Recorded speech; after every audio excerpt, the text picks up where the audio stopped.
This is episode 1 of Hippogryph Live. I'm thinking, it's something like that. Or so the Hippogryph podcast. Yeah, it's episode 1 of Hippogryph. A podcast about D&D, role-playing games, tabletop, fantasy in general, where we go in-depth into modules, discussions, and ways to take our tips and put them in your own games, as well as have a little bit of fun along the way. This is episode 1. This is our inaugural episode. Going to usher in a new era, certainly, of dominance by two young strapping males from a country that shall not be named for legal purposes. Someone going to sue us if we name our country? And so we begin with the topics that we have found. And to begin this podcast, I guess we're going to start with how we got into D&D. Yeah. Well, let's just preface this. This post, this is why I love D&D, it was posted 10 years ago, is how I basically even found out what D&D even is. Mm-hmm. This is the one. Yeah, this is the actual post. I went back and found it. It's pretty cool. Because before that, 10 years ago, all my experience with gaming was just like literally I have what? Morrowind. Oh yeah, I mean computer games basically. Yeah. Because I was like any young boy, back then I started off my game career playing like Flash games. Just a tight little Russian gymnast. Let's not go into that. But yeah, riding horses on the Black Coast, on the Black Sea coast. Oh yeah, I mean we did. That was way back when. But anyway, that's what I thought all gaming is. It's just basically computer stuff. Mm-hmm. And I found this post called "This is why I love D&D." It was posted on the gaming subreddit, and I was like, it's a green text. Mm-hmm. I'm sure we'll just put it up on the screen. But basically, I was surprised. First of all, I was confused as to how does this even look? Mm-hmm. Because I was like, I thought any gaming is done via computer. Mm-hmm. So looking at this and having be a paladin, play like an efficient SWAT officer. By that, I was just intrigued as to how a gaming session would even look like. Mm-hmm. So my big question was is this one of those kind of play by text things? Mm-hmm. Zork. Basically. But then the more I read on the whole thread, I realized that this is actually something people do, get together and play around the table. Yeah. And I was like, holy shit, I gotta get into this. Yeah. So yeah, that was my basic beginning or first introduction to D&D. Don't know if you have a similar riveting story. So yours was the green text. That's what got you into the whole... Green text posted on Reddit, which I guess I'm exposing myself. That I used to browse Reddit a lot. You still browse Reddit a lot? I still do, but I used to too. I'm a recovering Redditor. I mean, I think my entrance into the hobby was a little different than yours. Mostly because, I never liked video games when I was little. Mm-hmm. So I didn't really play a lot of video games. I mean, the only real video game I ever got was Legend of Zelda Ocarina of Time. My mom got that for me on, I think, Nintendo 64. And I didn't end up playing it. And actually, she ended up playing it. She ended up actually beating the whole game. I never played it because I was always incredibly eccentric in the fact that I like to hold things. I like physical things, to hold. So playing digital games never really scratched that itch for me because it was on a screen. The closest I ever got to anything incredibly digital was Pokemon. Mm-hmm. But I mean, to say you're into Pokemon, I'm such a nerd. I watched The Mandalorian and I played Pokemon, two of the largest franchises in the world. So I don't really count that as playing video games. But outside of that, I would always play with something that had a table involved into it. So in the beginning, it was cards. And actually, that was my favorite part of Pokemon. It wasn't the actual games. It was the card game. And this is back before the card game was really, stupidly popular like it is now. I mean, it was always popular, but now it's become meme worthy. So I always play the card game. And I think my first ever introduction to miniatures, because honestly, miniatures is how I got into D&D in the first place. It was Pokemon miniatures. They used to make Pokemon miniatures, like straight up Pokemon miniatures. Yeah, straight up Pokemon miniatures. The first ones were actually erasers. Believe it or not, they were erasers in the shape of Pokemon. Oh, and I thought those things were so wicked. And I remember like collecting them all and then creating like some kind of game for them. It was literally just war with dice. So like you'd put your Pokemon down and the other Pokemon down, and I drew out like a whole stadium and shit. And then you just roll the dice. Whoever got higher would win and whatever. So that was like my introduction to tabletop. But it was always like nothing official. The first official time I got into the hobby proper was, and I remember this very vividly, 2007. I was in a chapters with my mother, and it was I can't remember if it was Tuesday or Wednesday. It was in the middle of the week because we didn't have a lot of time like we normally do. For those at home listening, that's the company cat. That's the corporate cat Mango having a little bit of a freak out, just getting too excited about the inaugural episode. He's been waiting for this for a long time. And now that it's finally come to fruition, I mean, he's backing us mostly. Yeah. It's mostly coming out of his furry little pockets, most of the cash here. I swear, if he runs across and knocks shit down, I'm going to lose it. Well, he's paying for it, so, if he wants to destroy it. But, yeah, it was 2007. It was sometime in the fall. It was sometime in the middle of the week. And I saw White Dwarf 30th Anniversary Edition, the magazine, sitting on a shelf. A very vivid memory. Because it was such a big momentous occasion. That was one of the few watershed moments in my life that kind of put me on this path. Because like I remember, I didn't want to be at chapters. I wanted to be home, and I can't remember why I wanted to be home, but I didn't want to be there. And my mom really loved chapters, so I just go along with her. I mean, 2007, I was like what, 10, 11 years old. So I was just noodling around in the magazine section. And I remember I always hung on the magazine section because magazines had a lot of pictures. And I just like, I mean, I'm more okay with like really long text now, but like way back in the day, I was just like, I could not handle anything that did not have pictures. So I just perused through magazines. That's like most kids though. It's true, like most kids. I perused through magazines, and there it was, 30th Anniversary Edition, with the White Dwarf himself on the cover, and the cover itself was in gold. Like the letters were embossed, like 30th anniversary, very big. And if you're a little kid, you're like a magpie, you're like a crow, you see something shiny, and it just grabs your attention. And I didn't know what dwarves were. I never grew up reading. I know a lot of people who got into this space, like, other... I hesitate to call them peers at this point in time, but peers of ours, like Matthew Colville, and a lot of people in that veneer got into this hobby because of, like, The Hobbit, like reading stuff like that. I never read The Hobbit. I never read any of those things. I never grew up watching Lord of the Rings or anything. Even back then. Yeah, back then. It makes it sound like you never read The Hobbit. Oh, no. I mean, like, up until that point in my life. But, like, a lot of young geeks, I think, start off with, like, Narnia and The Hobbit, and then they move into Warhammer. But Warhammer was my first introduction to anything related to tabletop. So that was the beginning of 2007. So 2007, and it was actually funny because, normally you think that might set me up for like a sci-fi type thing because Warhammer's most well known for Warhammer 40,000. But that anniversary edition, they were celebrating the release of Black Skull Manor, which was a Warhammer Fantasy terrain set, and they had a battle report between dwarves and orcs and goblins. And it was Warhammer Fantasy front and center for that edition. Actually, I always ended up thinking, funny story, I always ended up thinking 40K was like the lesser franchise for them. Because in that edition, if you have the magazine, I still have the magazine, 40K makes up like 5 pages of like the 60 pages of the magazine, right? So I was ended up thinking 40K was this weird thing for like really niche audiences, but it turns out obviously getting in, growing up now, 40K is clearly the most popular franchise. Just evidenced by the fact that it wasn't blown the fuck up by GW. But anyway, so not to talk ad nauseum for too long. It was basically that's what got me into the tabletop hobby, was seeing those miniatures, and this is the first time I had seen high detailed tabletop minis. And then from there, I found out that you had Warhammer Fantasy Roleplay.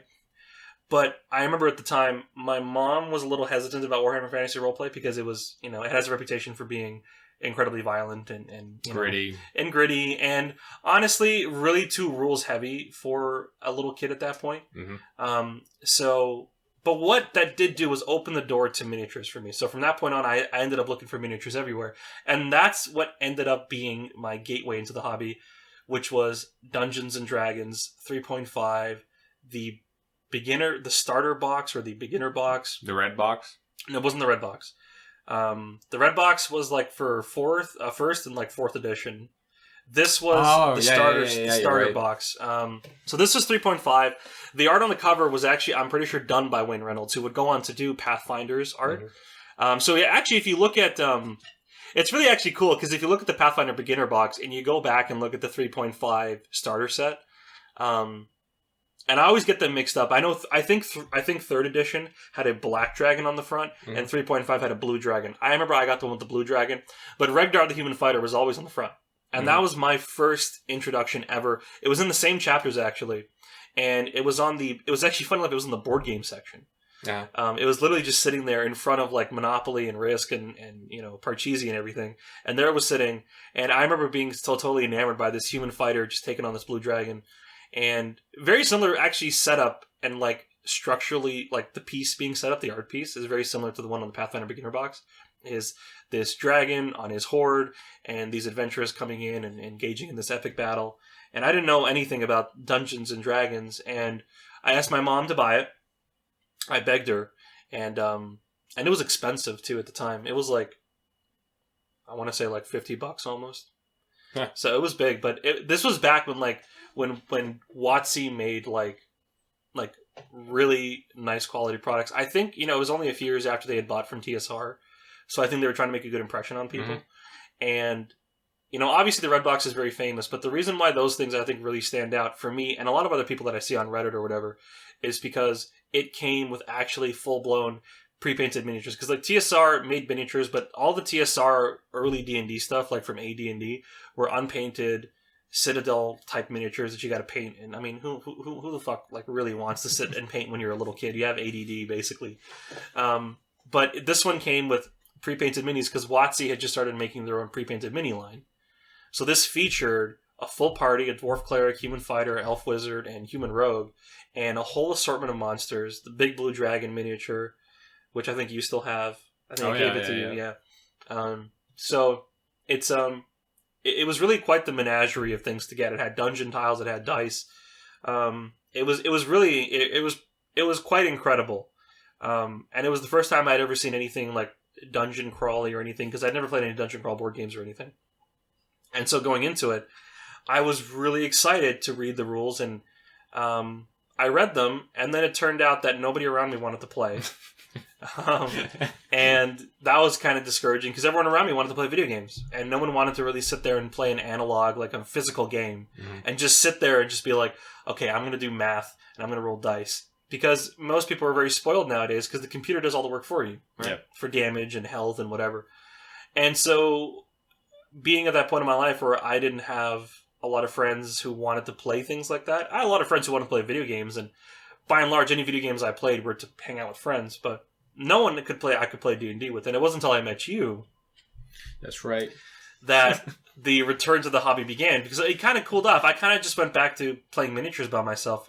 And I remember even depressingly playing the D&D Starter Set by myself. Mm-hmm. And I remember I would play like each character and whatever and move them around and stuff. Not exactly knowing like all the kind of specifics. I mean, 3.5 is probably not the best edition to get in when you're a little kid. It's a little dense. But not like 4th edition would have been much better either. But definitely by the time we met in 9th grade, or we met earlier, but we became friends in 9th grade. Mm-hmm. And then a couple years after that, getting into actually trying to get a game together with our other friends who were, at the time, we were playing Magic, we were playing other things of that similar vein. So we kind of, got into it. Oh yeah, it was a lot of like a gradual progression of products. It really was the kind of the pipeline of going from, your more generic tabletop stuff to like a full-blown Pathfinder game. And then we played Pathfinder for the first time in like 2012, 2013. So about 5 years after my first introduction to the hobby. So that's kind of how I got into the hobby. And then from there on, our hobby experiences have kind of been linked. Mm-hmm. because we play a lot together, obviously. We have a podcast right now, obviously. We have a linked RPG experience, but that's how I got into the hobby, was mostly through Warhammer, through miniatures. And then, obviously, to quite my sadness, when 5th edition and 4th edition did not come with anything resembling miniatures. I mean, 4th edition did come with the a little tokens that you could use, and it came with dungeon tiles. And 5th edition just totally eschewed all that and just said, if they released separate miniature sets, I know, but nothing in the box like had been with honestly, I don't think we're ever going to see that 3.5 or that 3rd edition starter set. That was something special. It really was. But leading into that, I mean, that's actually one thing that I do give credit to the Pathfinder Beginner Box, and kind of relate to the next segment, which is it didn't come with 3D miniatures, but it came with the 2D cutouts. Yeah, it came with the little pawns that you can slot into the. They're actually right there into on the the floor there. I meant to set them out. Whatever. They're there. They are there. But yeah, I guess now we can talk about, as you said, transition to our next segment and talk about what makes a good beginner adventure. And for that, to those ends, we have the Pathfinder Beginner Box and the D&D 5th Edition Starter Set, sort of compare and contrast, I guess. I mean, before we get into it, I mean, Pathfinder Beginner Box wins, clearly. I mean, hands down. Yeah, it really is just a way better. I mean, I can't speak for 2nd Edition, because I haven't seen the 2nd Edition Beginner Box. But if it's anything remotely like the first, then, I mean, Fandelver just doesn't, even hold a candle. The only thing Fandelver's got going for it is that it's got the D&D branding. Yeah. That's about it. But yeah, go, you were saying? So I don't know. Just begin with what's included, the inventory. I mean, he gave us the Pathfinder Beginner Box came with the wet erase map, which was nice because and it was double-sided. Exactly. The first side was the actual adventure map, and the other side was like a pre-made dungeon. Yeah, one side was the pre-made dungeon, and the flat, it's like a Chessex map. Exactly. So you can I think we used it all through high school basically. Oh, we used it. We got value out of it. That's for sure. So yeah, it comes with the cardboard pawns, the dice, Game Master's Guide, Hero's Handbook, and something that I noted was very nice was like a nice little character folios with almost like a full Those page were cool, art of like the rogue, the wizard, the cleric, and the Valoros, the human fighter. Yeah. But that was that was all that was, I think, included in the Pathfinder Beginner Box. Basically, everything to run the adventure was contained in the GM's Guide. And sort of, I like that the GM's Guide actually throws you right away into the adventure page by page. There's not like a preamble of this is when you first get to Sandpoint Sandpoint and everything. It just tosses you right. You get right into it, starting with page 3. And what I kind of appreciate about the beginner box is that it sort of sets the kind of gives you a rundown of what you can expect from like a Pathfinder game, because it's not like just a gauntlet of fighting through things. And I'm not sure how Fandel does it, but basically it gives you a whole thing about how introduces the player to combat, obviously, traps like in the Gemstone Altar. Puzzles with the magic pillar and the magical fountain, exploration / terrain changes / obstacles. I guess it's all could all fall under the umbrella of exploration. So things like spider webs, the water, and the cliff before the final area where you fight Black Fang. And obviously, one of the more important parts is role playing or diplomacy, because you can actually. There are goblins in the cave, but you don't have to necessarily go stab them in the face. Yeah. You can actually sort of barter. You don't have to go full Goblin Slayer. Exactly. I also kind of noted is that in one of the sections, it's very forgiving, and I feel you would know. You have to be forgiving to your new players. Oh yeah. Especially at level 1. I would know. Because. There's the underwater segment, not the underwater, the water section, where there's a reef claw in the pool. Oh yeah, I remember that one. But it explicitly says in the Dungeon Master's instructions for it not to attack the players in the water. which I kind of found funny because it's a reef claw. You'd think it's an aquatic creature who will attack players in the water if it home field advantage and all that. Exactly. Yeah. But here it said that if the players enter in the water, it would just basically switch targets to someone on land. It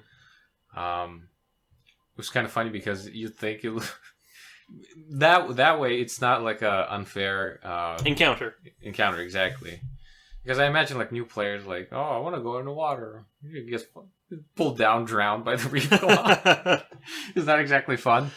It also tells the GM to basically push the players towards more exploration and reward basically the players for exploring more. Yeah. Because there's the Dragonbane Longsword, which makes the encounter with Black Fang a lot easier and a lot less deadly. And also, there's the dragon toy that the goblins want in the spider area. Honestly, I barely remember exactly how we ran it the first time in high school. I'm not even sure I read the entire guide before I took you guys through it. Because reading back, I was like, wow, these are all the things you're given as a GM. Yeah. And, reward players for exploration, give them like cool Dragonbane longswords and such. I'm not entirely sure that I had that. I might have even had the Reef Claw attack you guys in the water. I think I remember the reason I think you did that is because I remember the Reef Claw encounter was pretty difficult. Yeah. I remember we spent 2 sessions in the Reef Claw encounter. Oh yeah, yeah. It was split up. I remember because we had to mark where our minis were on the map so we could remember. Yeah. But I remember the Reef Claw sticks out. The goblins, I don't remember much about the goblins. I mean, it's 10 years ago now at this point. Yeah, which is it's a long time. So it's been a decade since we played that first game. So bro, time flies. It really does. And I don't remember much about the goblins. I don't remember much about the pillar, but I do remember the Reef Claw and I do remember Black Fang. Those are the 2 things that stuck out to me. And I mean, listen, like, I think you ran it more deadly, but I don't remember anyone dying. No. And plus, one thing I will say that's kind of useful is that at least when you're first playing, I remember when I was first playing and I was making a character, like, I wasn't really necessarily happy with the first character I made. Especially because, if you don't necessarily know the archetypes of fantasy, which not a lot of people always do, right? It kind of helps to have an encounter that's a little deadly because you can have a player killed off and you can make a new one. I think that's what ended up happening to my dwarf. I think I played a dwarf cleric and then I found out that I didn't really like playing clerics. So then we switched to a human gunslinger. Before it was cool. Was the gunslinger even out at that point? No, you custom homebrewed a class for me. You made a ranger, but then you made like custom rules for firearms. Oh. And it was because I had that sick new Witch Hunter model from Games Workshop, which I still have. But it was that Witch Hunter model that ended up being the second character I made, which ended up also dying. And then leading to my third character, which is the character I played all throughout high school, which was Dragonborn Paladin Lithos Everheart.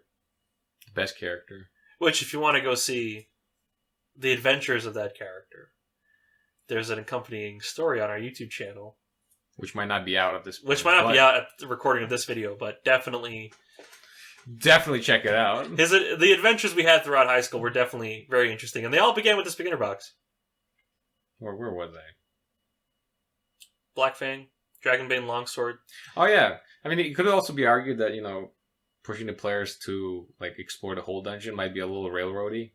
But at that point, I feel like if you're playing the beginner box, especially with new players, a little railroady stuff is not gonna break the game for you. Because honestly, with new players, they're bound to be less confident in their role playing abilities, or even or how their characters basic playing abilities, really. Yeah.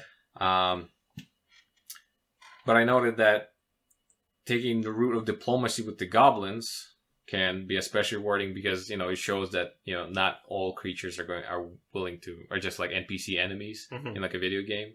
You can sort of reason with them, but also it even gives the players some tips about how they can approach fighting Black Fang, because in the text it tells the Goblin King can say to the players that, you aim for the belly scales, which apparently aren't as hard. And so you get, I think you get like a... You mean belly like the rapper, or... Yes, the rapper. You get like a +2 or attack bonus if you say you're aiming for the belly. What about if I aim for the baby? Well, then you go to prison because that's assault. It's a hate crime. But yeah, even Black Fang himself, as you noted, because Black Fang pieces out as soon as either enough damage is done to him or he gets hit with the Dragonbane longsword. He just shows you that he's not just a random beast that's going to just fight to death. And finally, after the adventure is done, the GM's guide gives you a bunch of different hooks for future adventures, and even the eventual re-emergence of Black Fang, and possibly how to reincorporate him in the game. We got to lock her up next time. We got to hashtag lock up banana. I don't even know if you can hear her. Yeah, the cat's meowing. And it's not the cat's meow. What? You know the expression, cat's meow? No. Like the cat's pajamas. That's entirely new to me. What you could say is banana meowing is not in fact PogChamp. Oh, now that you translate it to Twitch. now that we've gone from 1920s dialogue to Twitch dialogue, I get it now. This is the Roaring 20s of Twitch. But yeah, this is just basically the rundown of the the dungeon dudes. The rundown of the beginner box adventure. It's no shade at dungeon dudes; they have a great channel. I just realized we didn't introduce ourselves. Hi, I'm Erkeen. Hi, I'm Akil, and we are. It's kind of weird to introduce yourselves like halfway through the podcast. Edit and post. I guess we could do that. Yeah, we're two guys, young guys, tight, virile. You gotta specify that we're tight and virile and young. Well, listen, I feel like the readers gotta know. The readers, yeah. I hope you enjoy reading this podcast. I feel like the listeners have to know who they're subbing to. She's talking about the beginner box. She's talking about Black Fang. Oh, yeah. A villain who flies away, showing that he's not just a punk bitch. Well, he is a punk bitch. He's not just I guarantee he's not as big a punk bitch as as the Green Dragon in... oh, really? Mm. What's his even name? I don't even remember. Like... Venom Fang X. Oh, I think it is something like that. Yeah, it is Venom Fang or... But, I just call him Dudley. Because he's such a... He's such a... You don't even have to fight him. You don't? No, you don't. Bruh. You can fully just interact with him as an NPC. He's not the main villain of the campaign. Despite his face being plastered on the literal box. Oh, isn't like the Drow Wizard the main villain? Mm-hmm. Yeah, it is. Yeah, you go to this location called Thunder Tree at some point in the campaign, and you can you can just talk to a dragon. That's it. Nothing about anything important either. Yeah? Yeah, he's just... What, does he give you some information? I can't even remember. I think he gives you information, but nothing like extremely pertinent. Like you can avoid him. Oh. Like you as the DM. Dude, I've never played the starter set, but it sounds like it's not worth the money. You played the first encounter. The one where we get knifed by goblins in the kidney? Is that the one? That was the one. Dude, it could have been a start to any goddamn adventure. Well, I mean, listen, like I think it's like the first episode of Goblin Slayer, but without the rape. I will say, like, both these adventures are same, but different. Yeah, right, because they both start out with a fairly typical setup. Yeah. However, I will say, like, having played through both, one as a player, one as a DM. Yeah. The Pathfinder Beginner Box is much more what's the word?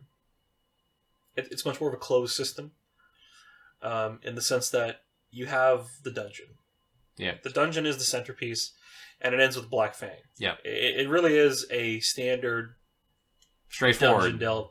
Yes, and I think that's because it, coming from, I guess, if you want to talk about the deep lore of Pathfinder's ancestry, coming from 3.5, coming from earlier editions of Dungeons and Dragons, when it was still far more focused on dungeoneering, right? Actually delving into deep dungeons, fighting monsters, things like that. Yeah. It really does give you that quintessential experience. It does. Which, not that Phandelver doesn't have it, but Phandelver is very much, you can see the beginning of the shift from 5e to 4e, when 5e to 4e. Sorry, from 4e to 5e, when 5e starts to become a game that's, well, they talk about the 3-3-3 split, right? Combat, adventure, and role playing. Yeah, 3 pillars of 5e, and that's because, it's a while before the players even go to their first dungeon. Really? Yeah, because the first encounter is on the road. To Phandalin, right? And they interact with the town, and Phandalin's a little bit more fleshed out than Sandpoint is in the Pathfinder Beginner Box. And you have a lot more NPCs, a lot more world to discover. They even give you a full map of like a good section of the Sword Coast, which I don't think the Pathfinder box did something similar for Golarion. It was much more centered around. It gave you like a small, like a picture of where the Sandpoint is located. And it gives you like the surrounding area, basically, but it does not give you like a whole, the kingdom or whatever. I don't even know what the kingdom Sandpoint is in.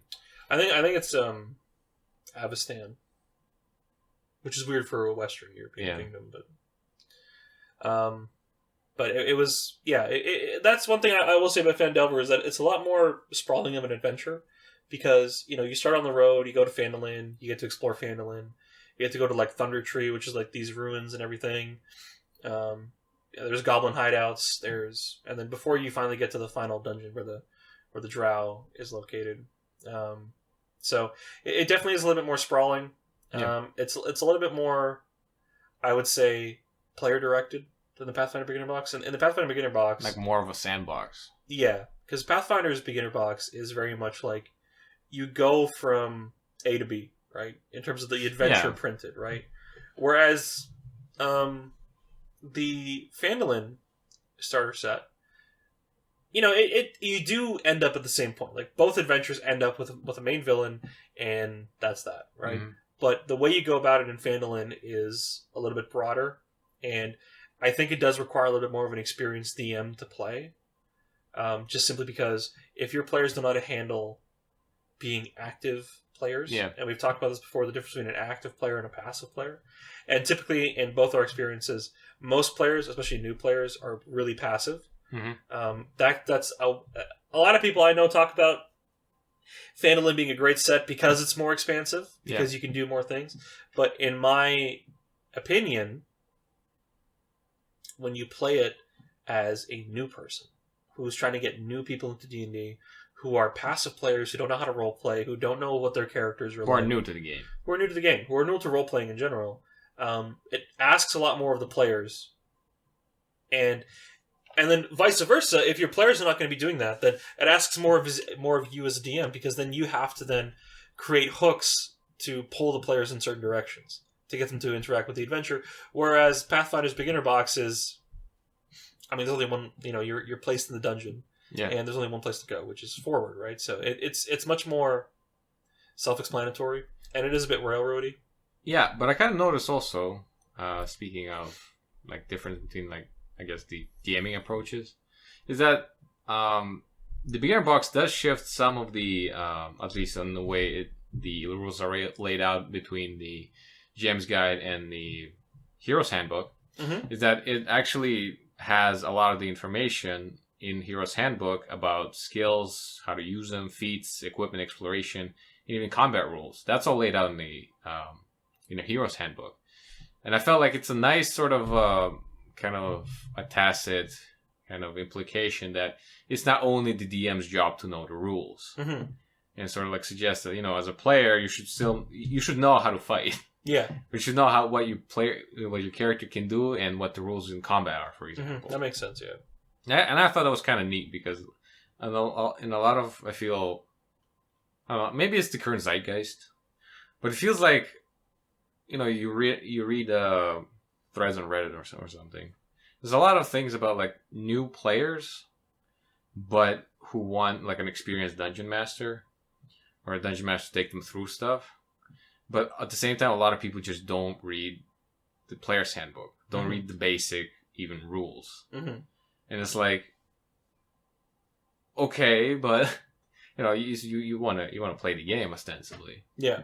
Why not invest a little time to learn some of the basics at least. Just I don't know. Maybe the Pathfinder Starter Set sort of. I don't know. Is it like that in the starter set? Because I haven't read the thing. Well, I will say like one big difference between the two is that 5e is just a less mechanically complicated game. Yeah, it's a lot less crunchy. So there's a little bit less to learn. So the Pathfinder Beginner Box, I think, has a little bit easier way to introduce people to certain things because the actual folios you get, the pre-gens, have a lot of good visual, colorful cues to tell you what to roll, what your bonuses are, things like that. Whereas the pre-mades you get in the starter set for Phandalin are literally just character sheets. Like, I would even say that the ones on WotC's website that you can go download are better because they actually explain to you why things are the way they are, and you have a back part, right? These didn't really do any of that. They just tell you, like, they just have a rule as written, right? And if you're a newer player, that's going to be a little difficult. So I would say, like, in terms of like teaching new players how to play a character, Pathfinder does a little bit better of a job because, for one, each of the characters in the Pathfinder Beginner Box has like a personality. Like, they have a character, they have an image, they have something associated with them. You have Kyra, the human cleric. You have Valeros, the human fighter. You have Ezrin, the wizard. I can't remember the rogue's name though. Meriziel, right? So each of them are like defined archetypes, and they all have like a look to them. They have a backstory even. It doesn't give you that though. I thought they had a little blurb on their sheet that said like what their base kind of thing is. It's down there. It gives you like. Now, let me see. I thought it had something like that. Yeah, we have it on hand. Oh yeah, you're right. On the back. Yeah. Forgot about that part. Trying to gaslight me, bro? Yeah. So I mean, looking at this, right? You have it's an actual like flip open, right? It has your character sheet, and it's very clearly labeled A to B, B to A, whatever. It tells you about racial traits. But see, this is like looking at it now. Like this is nice because like it's very descriptive. It tells you every single thing. Because in the middle, you have your actual character sheet. Yeah. And then on either side, you actually have things that tell you what that part of the thing is. So, for example, you have your character name, your ability scores, your racial traits, and it's all coded. A to A, B to B, C to C, right? Yeah. Whereas in the starter set for D&D 5th edition, it's very... I would describe this as like, it's a bare bones set, right? It comes with the adventure, and that's basically it. And then the actual sheets you get, I mean, they're not even named, right? They don't have anything. It's just... Alright, there's other things in here that should not be in here, but they're there, right? So you can see, like, it's just literally a 5e starter sheet. Oh, yeah, you're right. It's like a character sheet, right? So it really has nothing. They have a little bit of stuff... Like, they tell you about your range for your longbow, I think, so you don't have to necessarily look into the PHP. But it really doesn't tell you anything about like what's a proficiency. It doesn't tell you anything about what your skills are. And it doesn't really teach a new player much. No. It's just like, here's a character. Yeah. And I mean, it doesn't even... I mean, in one sense, I'm sure people might like that. But like I said, Pathfinder's box is made for new players. Right? Because it assumes that maybe you don't have your own character thought up yet. You don't know what a role play is. So it tells you, okay, you know what? Here's a pre-gen character with a basic backstory. I mean, the backstory is there, but it's not expansive. It's like a paragraph. Yeah. Right? It's like an intro. Yeah, it's a fairly generic intro designed to just tell you, hey, if you don't necessarily have a character made up, here's a pretty generic person that you can play, right? So it really is made for a beginner. Whereas the starter set assumes more experienced players. It's a more expansive adventure. It's a less railroady adventure. It requires more of both the player to have an understanding of the rules and the DM to, well, know how to actually DM more of a sandboxy type game, right? Yeah. So in both cases, these are doing, I think, two different things, and I don't think either approach is necessarily bad. It kind of depends on which your group is, right? I mean, clearly, if you're on value alone, I will say I prefer the Pathfinder role-playing game Beginner Box, simply because, one, let's be real, the artwork from Wayne Reynolds on the cover is ballin'. It is superior. It's incredibly awesome. It's incredibly based. It's incredibly red-pilled. That dragon knows what's up about inflation. So it's just a better-looking piece of art. It has more soul put into it, I feel. Obviously, I think for me, best beginner boxes of all time will always be the D&D Red Box, just because it's an iconic piece of art. But Phandalin really feels very cheap. The actual starter set is a very generic green dragon. It is, and honestly, green dragons are not very interesting. They're the least interesting dragon. Come at me. That's my hot take for the evening. I disagree. They're 100% the least interesting. I disagree. That's your opinion.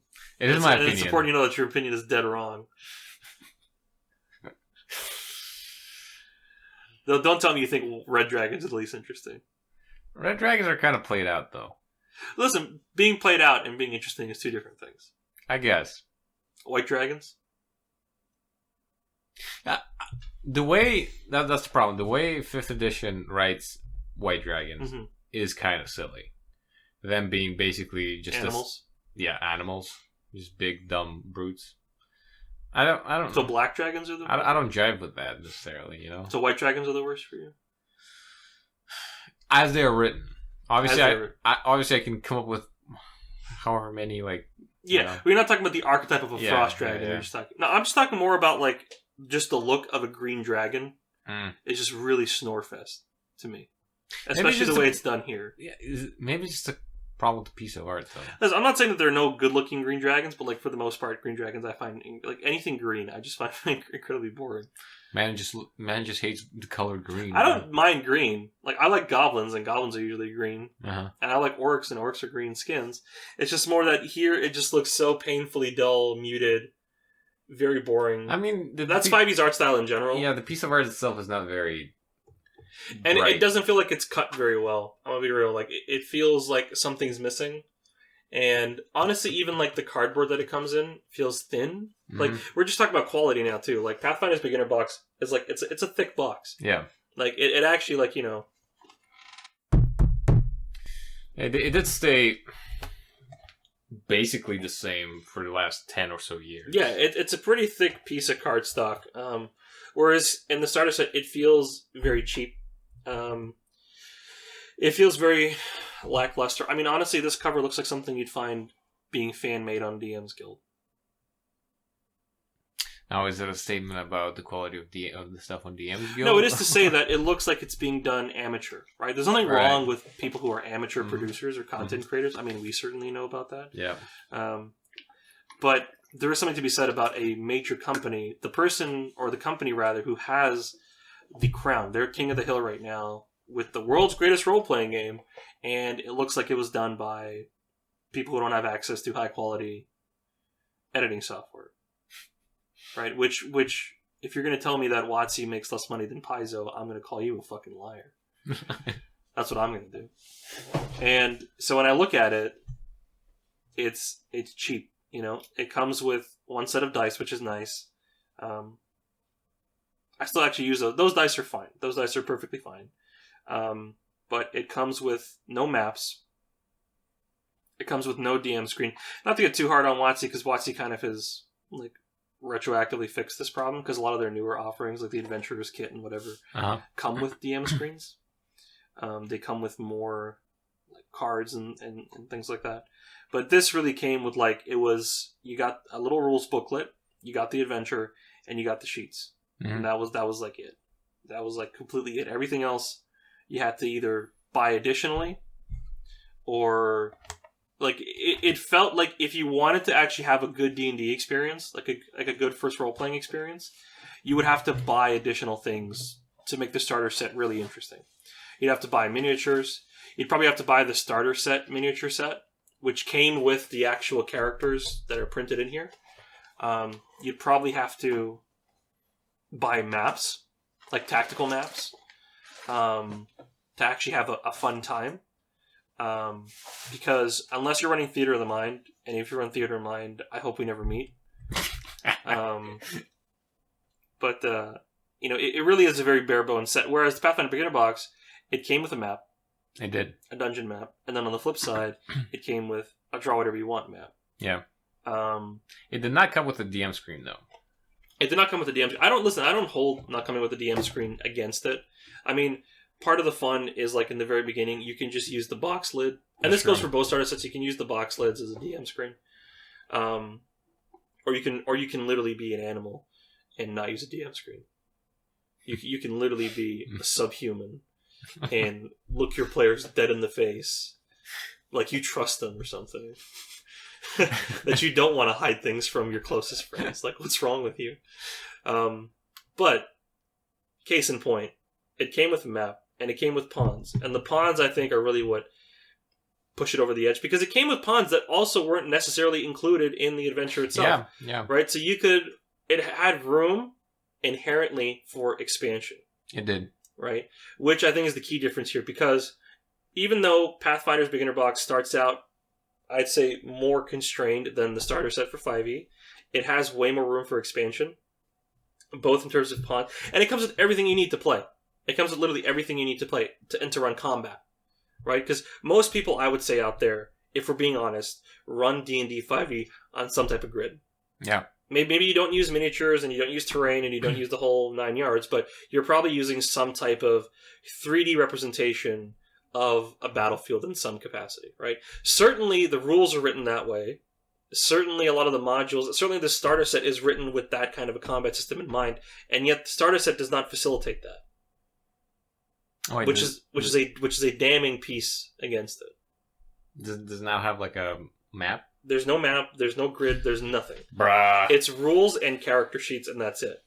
So that is a pretty bad, like, that was for me the biggest thing, because, and it's not even like they don't know that, because 3.5, like I said earlier, came with minis, and that one honestly if you can find that one, honestly, buy that one. Like, it's expensive, and you're probably going to have to find it on eBay. I mean, these days, probably the Pathfinder Beginner Box is going to be hard to find on eBay, but there was a time in this country with beginner boxes that came with 3D pre-painted miniatures. Because there was a golden age when you could walk into a Chapters, and for a reasonable amount of currency, purchase a starter set that came with dungeon tiles, and not a map, like modular dungeon tiles. Right, so you could make dungeons the way you wanted them to. Came with pre-painted miniatures for both monsters and the figures. It came with dice. It came with good rules. It was everything you needed. And so, Pathfinder's Beginner Box, I would say, is more akin to like 4E's Beginner Box. Those two are remarkably similar. One uses pawn, one uses chits, but that's a matter of personal preference. Personally, I'm not a fucking poker player. I don't know why I'd be using chits when I'm trying to play D&D. But, pawns are fine. Especially, too, because a lot of stuff in D&D, like sizes, you kind of need pawns to understand that, right?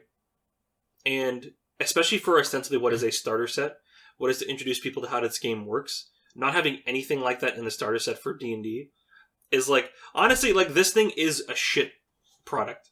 Like, it's a good thing that it was cheap. Yeah. It was like $20 when I picked it up. Okay. Right? Because this one was like $40. Okay, that's a little more expensive. But this thing, I've seen this go from anywhere from $20 to $30, depending on where you get it, right? So it's not like it's that much cheaper, right? So it's not a case of like, honestly, this thing should be $10. Like, you're paying for paper. Yeah. Right? Which is the problem here, is at least with that, you're getting some plastic. You're getting little bases, you're getting things, you're getting a mat, right? You're literally paying for paper. And the sucky part is that a lot of the stuff that's in here, you can literally download from WotC's website. You can get pre-generated characters from WotC's website. You can get the rule booklet that's in here on WotC's website for free. The only thing you're paying for is the Lost Mines of Phandelver adventure. Uh-huh. And you have to ask yourself, is that worth $20 to $30 for an adventure? Yeah. Right? And like I said, and it doesn't even come with anything that you need to play because, this thing for $20 to $30, you're going to have to buy maybe maps. Right? You're going to have to do something about that. Print them, buy them, whatever. You're going to have to buy some type of miniatures or chits or whatever. So already, if you actually cost it out, this is going to be more expensive. So anyway, but, long and short of it is, this starter set is not that great. Yeah. It really isn't. Pathfinder's Beginner Box is much better. I don't know how the second edition one turned out. I have no clue either. But from what I have seen, it is intuitively better simply because the dice that comes with the Pathfinder second edition, and I have seen this one, are color-coded to different things. And it's explained in the rules what each of the colors mean, right? It's like, you roll the orange die. Oh, that's nice. Yeah. Because, I think a lot of people who've been playing RPGs for a while, you kind of take a lot of things for granted. Languages, D20, D6s, whatever. But, like, most people, you have to understand, most people in the world don't know what the fuck a D6 is. Yeah. If you walk up to an innocent person, if you walk into a Tim Hortons in the middle of the day, and you talk to the nice cashier, and you say, what's a D6? They're probably going to call security. They don't know what a D6 is. People take that for granted, that people don't know what these terms are. And that it can be quite confusing when someone's put into a role-playing game situation for the first time. And they're being told to roll a D6. Mm-hmm. The fuck is a D6? Right? I asked my dad that the other day, and he just hit me. But, case in point, right? It's really helpful when you have color-coded dice, and you can say, roll the orange die. I do like the fact that Pathfinder's Beginner Box is, I think, new player friendly in the fact that it has a lot of intuitive things to understand. It explains character sheets. It explains mechanics. It explains bonuses and traits. And at the same time, it comes with lots of cool stuff. It comes with pawns. Who doesn't like pawns? Who doesn't like little minis running around the battlefield? And it also comes with, I think, room for aggressive expansion.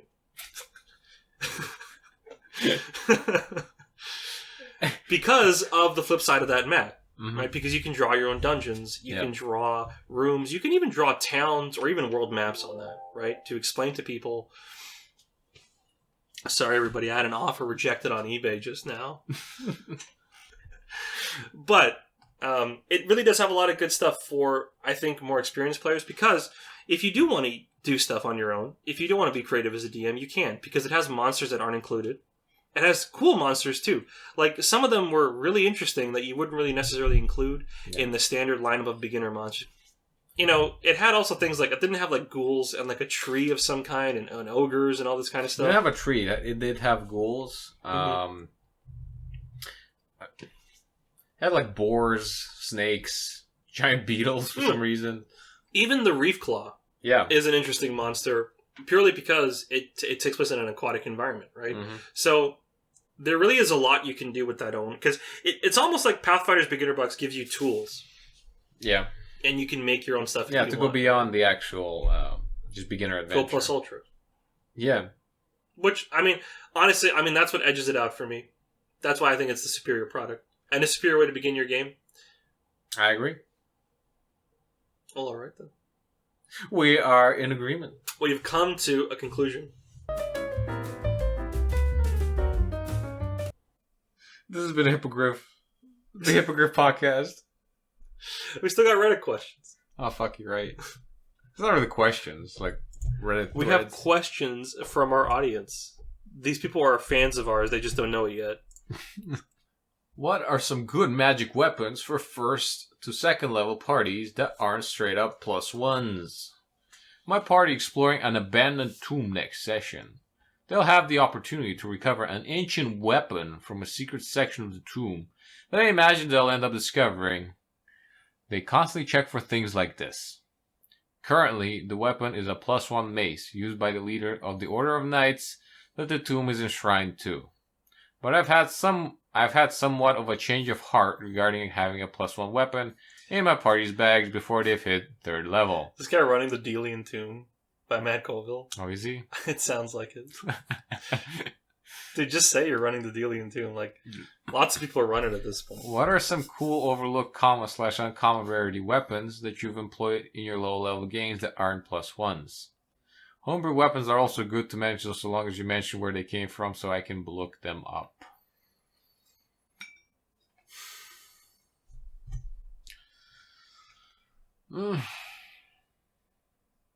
Good first to second level.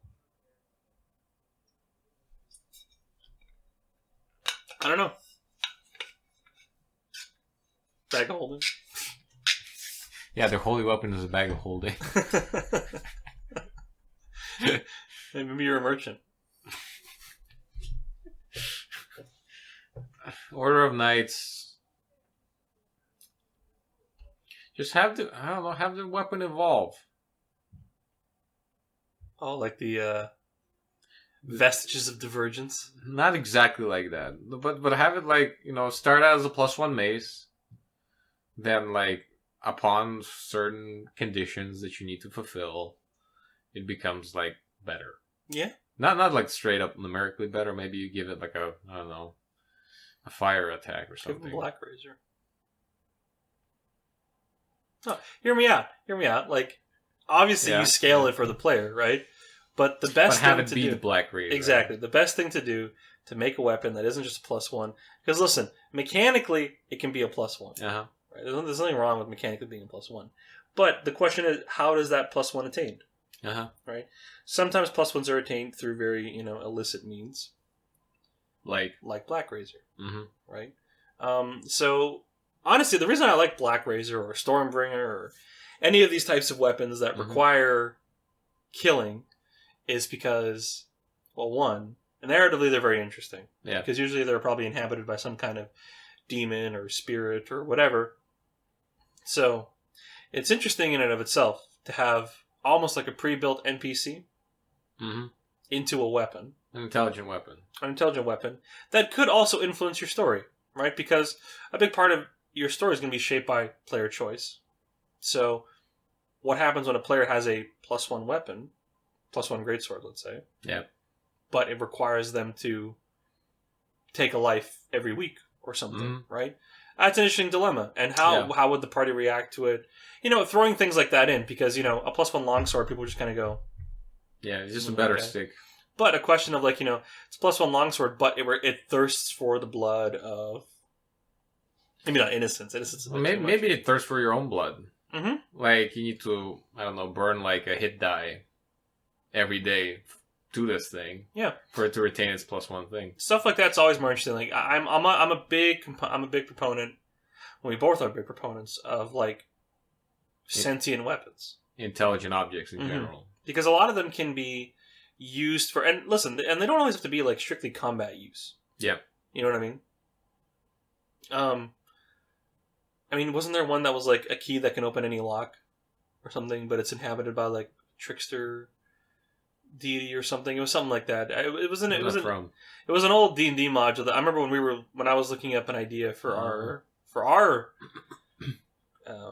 book, or our Patreon stuff. It was one that was like a key that could open any lock or something like that, right? And it's a magic item. It's inhabited by like a trickster deity, but it's just a key, right? But that question of a key that can open any lock is kind of interesting.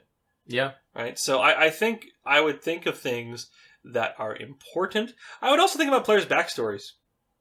Mm-hmm. You know what I mean? Like, for example, let's say a player, I don't know, comes from a noble house or comes from something, right?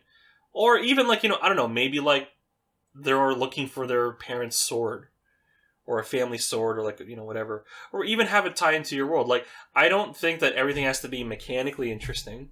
Yeah. For it to be interesting. And many of the most interesting things that we think about in fantasy are pretty normal. Mm-hmm. I mean, Glamdring, Sting, these are very famous swords in the fantasy community, but they're just, they're well made. One could say a +1, but they're just swords. Yeah. There's nothing very interesting about them, right? But you can give them narrative quirks, right? So you can tie them into a player's backstory. Yeah. You can tie them into the greater campaign world. The greater campaign world. I think, I know we give Matt Colville a lot of guff, but like, when he started his, I can't remember what campaign it was. the one in which he did the Siege of Castle Rend, his players found, I think it was some type of shield that gave like a modest bonus to armor when you use it or something. But the importance of it was that it was the lost shield of Andrim. And it had great implications to do with the current plot line and in terms of it being a symbol of rulership. And that's when the campaign turned from a regular dungeon delve into it's a little more political, and even things are at stake, right? I mean, even think back to Smeagol's cousin finding the ring in the Anduin and taking it out and stuff like that. So you don't always have to have things that are like just a +1 weapon or some kind of thing. The important thing is how are you going to work this thing narratively, and that comes down to you as a person. What's your campaign world like? Yeah. What's important in your campaign's world? Because a lot of people like to make lore, but this is how you can tie lore directly into player experience, right? Because then all of a sudden that lore that you made up of this legendary sword belonging to an ancient emperor, it becomes relevant in a personal way to the players. And certainly more so to the wider world that they take place in. So I'll answer this question by saying, it doesn't matter if it's a +1. It matters what's the story around the +1. Yeah. I mean, that's a good way to go about it. It's not always have to be just mechanical. No. I'm a big proponent of, like, adding things that are narratively focused. Yeah. Because a lot of this stuff is based on player choice, role-playing, whatever, right? So I think that's a good enough answer. Yeah, I don't know. I need to read this one. Okay. It's hard for me to read. Yeah, why are so many players so damn horny?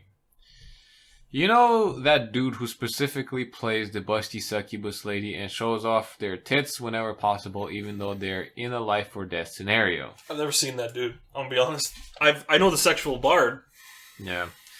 And when you ask them what the fuck they're doing, they just say some waffle about quote-unquote playing their character and how they're quote-unquote just being authentic to a busty succubus or whatever. They were the one who chose to play a busty succubus. He chose it. You can't just excuse interrupting this wholesome and cute D&D session with cute characters like that and then say that it's just role-playing your character when it's your fault that you picked this character in the first place. Yes, it is your fault because you looked at every option and specifically designed a horny character to play. Role-playing is not an excuse to let your horniness interrupt the flow of a wholesome D&D campaign. Why are players like this? Edit. I'm realizing that I didn't do a good job at describing what kind of thing I'm talking about, so here's a better summary of what happened that I wrote elsewhere in this thread. I have no problem with mature stuff in campaigns. In fact, my character one time was a walking and talking joke about erectile dysfunction. What made this event different was that every character was small and cute and happy and innocent, and it was a cute little adventure with friends, and we were all having a happy time in a happy fantasy world. Until one player socially inept brother joined in. Imagine a little baggy wizard who talks all in muffles, a birdman with a pet chicken and a pet giant goat, a cheerful little halfling bard playing happy tunes in her happy little harp, and then next to them is just naked succubus lady, just out of the blue, no context. Why? The player in particular was also a femboy. What the shit? And the DM had a kink for femme presenting men, so she just kind of ignored the problem for half the campaign, all while the players were being weirded out by this weirdo creepy creep who we'd never met before. Finally, we told this dude to stop, and for the rest of the campaign, he was all mopey boo-hoo, and being a total drama queen. What a weirdo. We did 1 or 2 more sessions, because after he joined, we didn't have much interest in continuing. This is like a fucking onion, this one. There are a lot of layers to this. Is a female DM who has a kink for femme-presenting men. Which is already like, how do you know this, and why is that there? then a player being a femboy? Okay. And autistic. Autistic femboy. I don't know, dude. Was he hot, at least? What kind of femboy we're talking about here? talking about bussy? Yo, how tight is that bussy? This is what I need to know from this player. It's a key piece of information that's been omitted from this question. Honestly, man. This is why you don't play with randos. Burn this session down. Yeah, just stop. The old rule of like no D&D is better than bad D&D is, still there. I could just imagine like the guy coming in with a succubus femboy thing.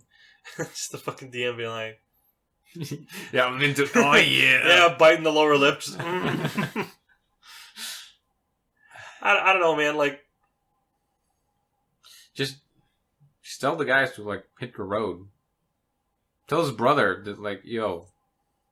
I actually kind of have a problem with the question and title. Why are so many players so damn horny? I just see one player and a weird DM. Well, I guess that makes two. Yeah, it's not a player. The DM is also a player. Matt Colville made a video. Matt Colville's opinion notwithstanding. Matt Colville's opinion holds a lot of weight around here. Just like he does. That's why his shoulder was fucking destroyed. When he flipped his bike. I still maintain, if anybody has a video that I would pay money to see that. Matt Colville just flying off the bike and eating shit.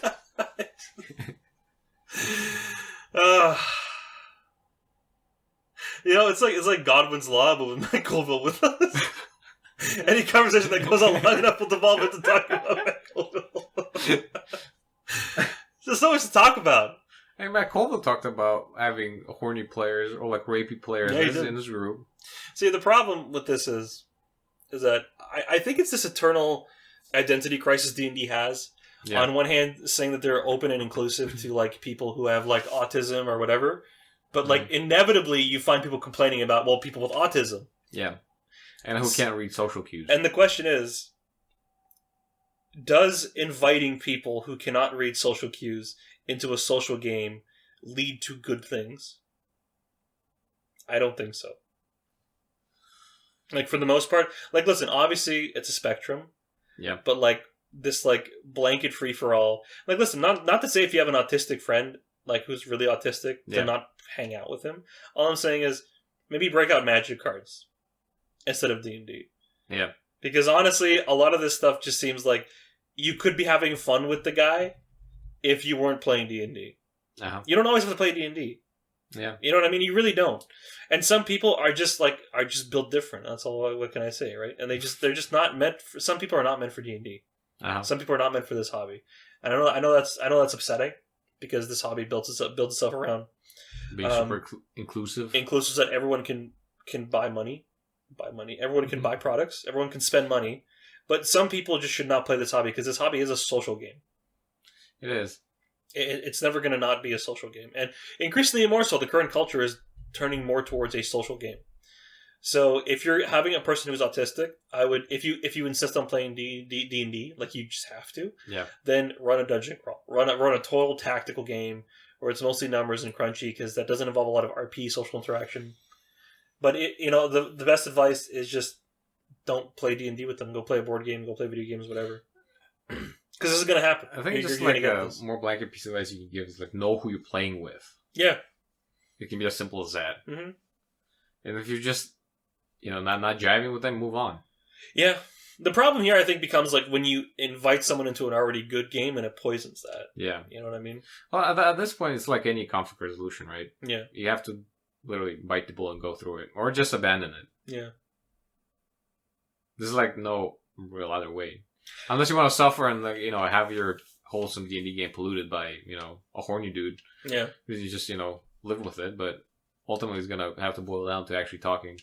Probably with Homeboy and to the weird DM. Because that DM part was also weird to me. Yeah, it was weird. It sounded like they were doing fine, though, before the femboy showed up. Yeah.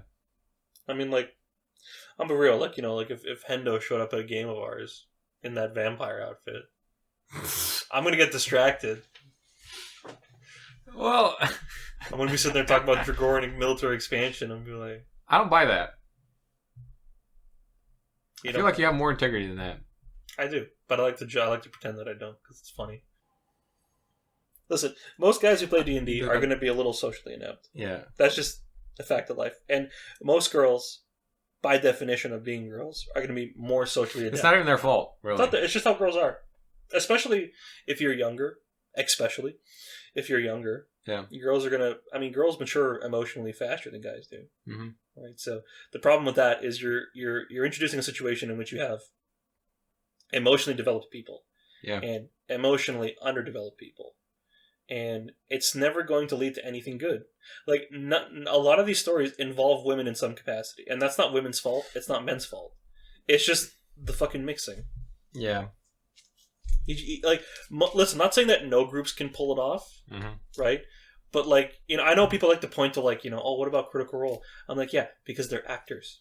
And they're all in their 30s and 40s, mm-hmm. and they're professional. They know how to interact with the opposite sex. Chances are you're running a game in your university or your high school. Yeah. And you're playing with a bunch of guys from, like, the fucking AV club. Right? And a girl comes in. I mean, yeah, let's face it, or it changes the dynamic just by pure presence. It just does. Like, it's no one's fault. I'm just talking about if you want a good experience, it's typically not going to happen that way. Yeah. Right? Because what's going to happen is guys are going to be attracted to girls, especially girls who show similar interests, right? Similar interests. Yeah. And what's going to happen is one guy is going to make a move or do something, and it's going to be awkward. And it's going to make everyone feel uncomfortable, and it's most likely, in some cases, going to torpedo the whole game. Right? You remove that possibility when you don't have a girl in there, right? And listen, if you have a girl who really wants to play, I'm sure she's got friends. I'm sure you can run a girl session for them, right? But, like, typically speaking, and I find it cruel, honestly, in some ways. Like, when you have an autistic guy and you're going to introduce girls in there in a session like that, like, I don't know, like, it's arguably a way for the guy to learn social cues. But if somebody has, like, Asperger's and they like literally will never be able to learn social cues. Well, they can learn to control it. I mean, sure, you can learn how to better live with it, but like, especially young people, like, throwing them into the fire that way, it's bound to happen. Doesn't mean it always happens, but it means that you increase the likelihood of it happening where it wouldn't have happened otherwise. I mean, that's just a fact. Like, if autistic men, mm-hmm. That's just how they act around girls. I don't know how you want to fucking change the world, man. That's how they act around girls. Oh. Well, so that was the last question. A really good question, I might add. You know, with lots of substance. Right, you're gonna be able to tell it's fucking sarcasm, my guy. So, and we talked. You don't have to say anything about the question, bro. So we talked about a sign off. So we talked about the starter sets. We hope that you found them interesting and that it helps inform you when you go to make a purchase. And going forward, I know we have D&D 5.5 coming out, and I'm sure there's going to be a new starter set for that. I know we have adventure kits out right now if you want to go start off. I would say, in all honesty, you're probably still better off with 5e, just because 5e is easier to teach new players. But, man, oh man, oh man, oh man. If you can buy the Pathfinder set, I would just buy the Pathfinder box. And then I would download the rules from WotC and just play 5e with them. Because a lot of the stuff is the same. But, you know, the adventure kit, I'm not a big fan of it. For multiple reasons. For one, the DM screen is made out of, like, literal paper. Is it? Yeah, it's like... No. So, honestly, what I would do is if you can find Pathfinder's Beginner Box, 1st or 2nd edition, because I'm pretty sure 2nd edition. I think I have seen Gallant Goblin open it, I think, and it looked, you know, okay. I remember there was a lot of yellow in the color scheme. But, you know, Wayne Reynolds is back doing art, which is always a plus. You know, the guy charges $2,000 per art piece for a reason. So I would highly recommend buying a Pathfinder starter set. If you can find the original one, it's a great one, honestly. And just playing D&D. Just download the free rules off WotC and just do that. Because the starter sets for D&D are just not that great. Yeah. And Phandelver's not such a great adventure that you have to, like, play it, right? Honestly, you could do worse than just literally getting just the basic rules. Then maybe, I don't know, find a highly recommended, like, adventure and DM's guild. Mm-hmm. There's like tons of those. Plus, they cost like $2. Yeah, it's really not that much. No, if you're looking for like low investment into a hobby that you're not sure you might like, I mean, it's a shame that I can't just tell you to go like buy the 3.5 thing. I mean, if you can find it, I would highly recommend it. If you can find it at like a Goodwill or on eBay or something. I mean, I don't know how much they're going for nowadays, but if you can find an older D&D starter set, that would be like the best. But in terms of modern offerings, I would, you'd probably be better off buying the Pathfinder set, and then like your Keen said, just going to buy like an adventure from DM's Guild, and then just running that. And you'll have plenty of monsters. And most starting adventures like will have those monsters. They'll have goblins, they'll have skeletons, they'll have ghouls, they'll have whatever. So, and you'll be able to run combat, like actual combat, and not, have to go buy something else. Because, when you're buying a starter set, none of the D&D starter sets come with a grid. Like, none of them. Right? Oh, yeah? So you're going to have to buy something at some point. So either you're going to buy the Tactical Maps pack, which is $20, which is going to add $20 extra purchase cost. And you're going to probably have to buy minis. Because D&D, well, actually that's not fair. I think they started selling acrylic, like 2D stands. You can probably buy those. But for the most part, you're probably going to have to buy some minis to go along with that. So I'd say, nuts to that, just go buy, if you're just getting out into this hobby and your players are new, you're new, just go buy the Pathfinder Beginner Box. Just better. It is. It's just objectively like a better product, and it's going to last you longer. And if your players do end up liking the game, it has more opportunity for expansion because of the map and because of the 2D pawns, right? So I would say for signing off, the D&D starter set sucks a big one. Honestly, I regret buying it, and I'd buy the Pathfinder one if you can find it. Well, you can find the second edition one because they just printed the that. Same? Yeah, it's mostly the same. Like, we can probably actually, we have the technology. Pawns, dice, cards. Oh, that looks value. Sheets. There. Why wouldn't you? Mm-hmm. And look, I think they're the same character flows. Look, and they have the dice coded to what you need to roll for what. You got pawns. You got beginner cards. It's no contest. Look at all that. I hope y'all have a wonderful whatever time of day it is. Let me see. Hold on. What's Pathfinder? And see y'all next time. Pathfinder. Bye.